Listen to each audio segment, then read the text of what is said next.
En primer lugar vamos a hablar del presidio de Ushuaia, sí, que es como uno de sus iconos más importantes, más emblemáticos. Sí.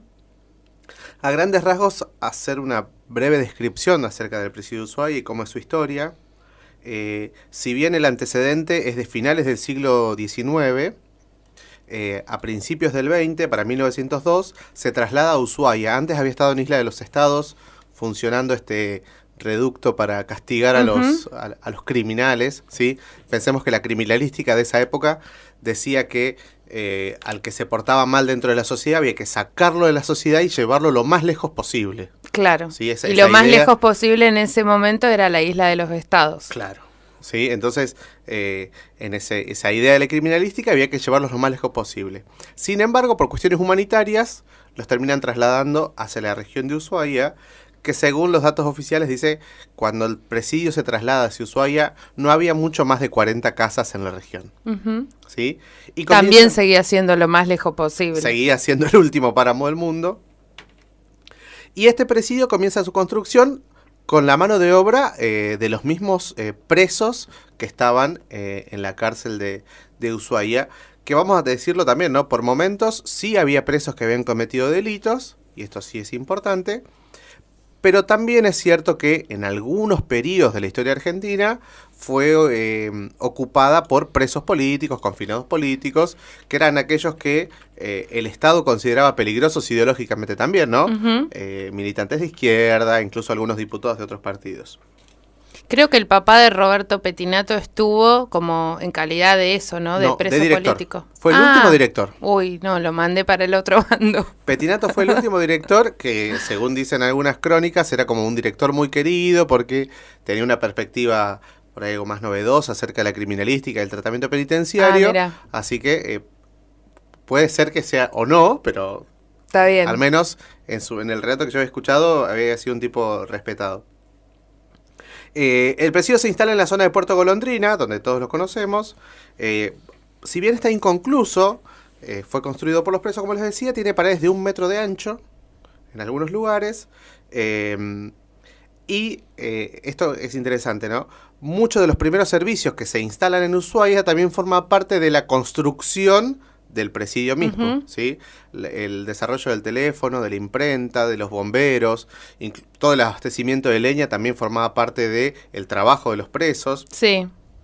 O sea, el preso, como en todos lados, o bueno, en la mayoría de las cárceles, el preso trabaja y recibe su peculio por eso. Acá también pasaba lo mismo. Algunos presos podían juntar unas moneditas que podían ser enviadas a sus familias, tipo remesas. Y este presidio funcionó la mayoría del tiempo en condiciones pésimas para los presos, ¿sí? Claro. Si bien estaba construida en forma de estrella, tenía 5 pabellones, en esta idea del panóptico también, ¿no? Desde un solo lugar podés controlar absolutamente todo. Estaba preparada para poco más de 350 presos y llegó a tener más de 600. Entonces también ya se una superpoblación. Se hablaba de la superpoblación hacia adentro del penal. No nos vamos a meter en el caso de estos presos famosos, el Petiso Orejudo, que por ahí muchos ya conocemos o que en otro momento se podían llegar a pensar. Pero un dato interesante es que en esta lógica de llevar a los presos lo más lejos posible, se había pensado instalar la colonia penal en La Pataya. Ah, mira. Sí, lo que hoy es el Parque Nacional. Sí, el parque. Tierra del Fuego. Había sido pensado como una colonia penal. Y por eso el Estado Nacional reserva 2.500 hectáreas al lado del límite con Chile. Mirá. Sí, esta cosa poca que visión, nunca poca ocurrió. visión, ¿no? Poca visión del Estado Nacional. Pensaba poner una cárcel donde claro. Hoy finaliza el mundo, finaliza la ruta número 3. Entonces había mucho trabajo para los presos. La imprenta, sobre todo, fue un lugar de desarrollo para muchos de estos presos.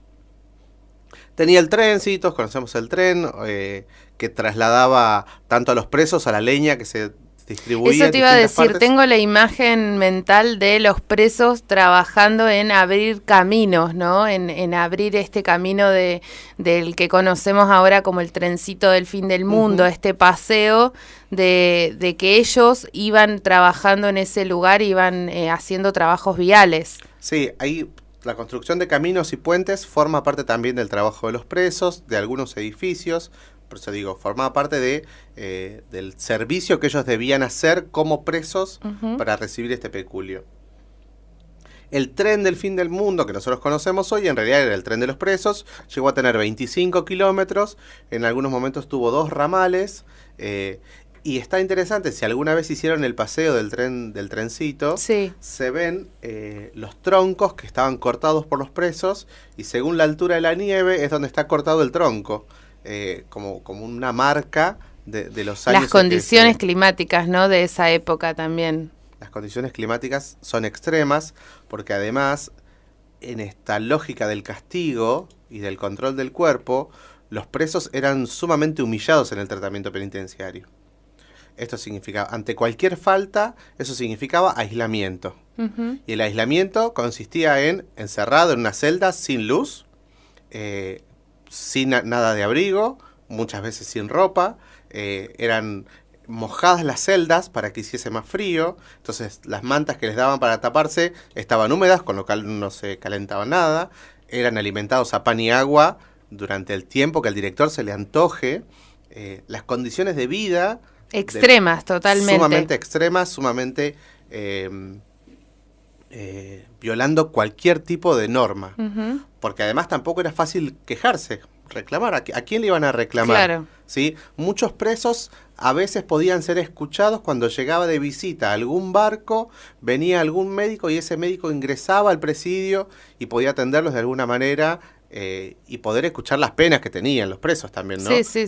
No había, el Estado no estaba en ese lugar, ¿sí? Como la mayoría de las cárceles hoy tampoco está el Estado, digo, para principios de 1900 el Estado no estaba dentro de la cárcel. Un debate que viene desde hace décadas, ¿no? En nuestra sociedad de cuál es la función de ese tipo de instituciones, para qué sirven, si realmente, digamos, no se piensa la persona desde otro lugar. Claro, y que en muchos casos, para los presos, saber que venían a Ushuaia podía significar la muerte. Ya sabían que era muy difícil salir de ese lugar. Era una condena asegurada. Exactamente. Entonces, este penal va a ser clausurado en 1947 durante el gobierno de Perón y a partir de 1950 se traslada a la base naval, va a funcionar ahí, como la conocemos en el día de hoy. En 1997 va a ser declarado Monumento Histórico Nacional. Yo tuve la suerte de en el año 93 viajar a Ushuaia y conocimos el penal antes de que sea transformado en museo. Ah, mirá. Una cuestión muy lúgubre, muy choqueante, porque o sea, estábamos entrando en una cárcel que ya tenía 90 años. Sí. El frío que se sentía ahí adentro era tremendo. Que no es como ahora reformada y pensada como un museo. En el pabellón histórico sí se siente todavía esa cosa de estar adentro de la cárcel. Después fue modificándose y adaptándose a lo que es hoy el Museo del Presidio y el Museo Marítimo, que es una visita obligada para aquellos que van a Ushuaia. Entonces, en el 97 se transforma en un monumento histórico nacional, y esto va a implicar la recepción de algunos fondos para el mantenimiento, el acondicionamiento, etcétera, etcétera, etcétera. Bien. Pero lo que yo quería, y la segunda parte de esta columna, es hacer referencia a un libro que se llama Celdas, que es un trabajo de Alicia Lazzaroni, que si bien es una escritora de La Plata, una persona que nació en La Plata, hace muchos años que vive en Tierra del Fuego, en Ushuaia más precisamente. Es un libro que editó la Editora Cultural de Tierra del Fuego el año pasado, si mal no recuerdo. Una cosa interesante acerca de la autora, tiene un libro que se llama Monte Susana, Historia del Tren de los Presos de Ushuaia, que es muy interesante. Mirá. Otro que se llama Gente de Montaña, que hace referencia a los inicios de las actividades invernales en Ushuaia y cómo eso va a generar el desarrollo para lo que es quizás el día de hoy. Y este que se llama Celdas. Es un trabajo que es muy interesante, que está dividido en partes, ¿no? Es una recopilación de escritos encontrados en distintas partes de la cárcel. Ajá. Y esto me parece un detalle, o sea, hay cosas escritas en los muros de las celdas, hay escritos que fueron encontrados adentro de libros que sacaban de la biblioteca los presos. Mirá. Hay cartas que fueron entregadas a alguna persona cuando estaba afuera, porque obviamente era difícil acceder al papel, era difícil acceder a algo para escribir, e incluso era difícil si estabas a oscuras en un lugar donde estabas castigado, ¿no? Claro. Entonces hay poemas, hay diarios personales, porque también tenemos que pensar esto, como hubo una época de presos políticos, estos presos políticos muchos eran grandes intelectuales. Sí, sí, Ricardo sí. Rojas estuvo preso en la cárcel de Río Grande. O Simón Radovisky, ¿no? De Ushuaia. Perdón, de Ushuaia. O Simón Radovisky, que tiene como su mayor logro haber asesinado a Falcón. El anarquismo argentino era un anarquismo sumamente formado, entonces eran realmente intelectuales. Claro, personas que no se las puede pensar sin un papel y un lápiz al lado, ¿no? Exactamente, exactamente. Y acá hay algo interesante que lo cuenta la autora, es que los presos tuvieron algunos reductos para poder difundir sus ideas. Tuvieron una publicación que se llamaba El Loro, que era un manuscrito, ¿sí? Que se hacían 5 copias y que eso se repartía y giraba en la cárcel para poder estar al tanto de algunas cosas que pasaban dentro de la cárcel. Qué bueno ese dato. Y después, para principios de la década del 30, una publicación que se llamó El Eco, donde si bien los directivos del servicio penitenciario y autoridades nacionales censuraban absolutamente todo lo que podían, otras cosas podían ser publicadas. Entonces, eso también permitió el desarrollo del arte literario hacia adentro del presidio en Ushuaia. Y por el lado de los anarquistas, la publicación llamada La Protesta, habría que por ahí indagar un poquito más, pero bueno, Radovisky también estuvo ahí metido en ese asunto. Radovisky, como todos sabemos, protagonista de una de las fugas más nombradas de la época, se viste de guardia cárcel, se va hasta Punta Arenas, donde es finalmente recuperado y traído nuevamente. Vuelve. Eso es lo que les quería contar para el día de hoy, que me pareció muy interesante. Les recomiendo este libro que se llama Celdas, que es una recopilación muy interesante, que yo traje para leerla. Si me dejan, les voy a leer, por favor. Hoy vas a leer mejor porque tenés mejor voz. Hoy tengo un poco mejor de voz, lo que no significa que sea mejor lector, pero voy a tratar de leer un poco mejor.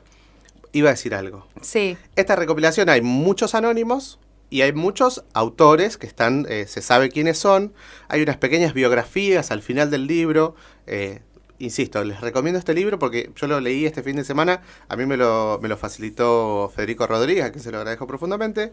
Y me llenó mucho el leer algunas cosas del libro, que cuando empieza dice: aquí yace un enfermo, quien pudo ser sano, y que un día hizo flores con pedazos de trapo.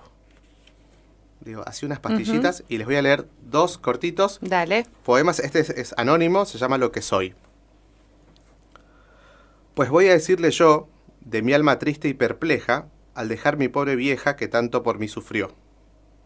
Soy un cero solitario, que vive lejos del mundo.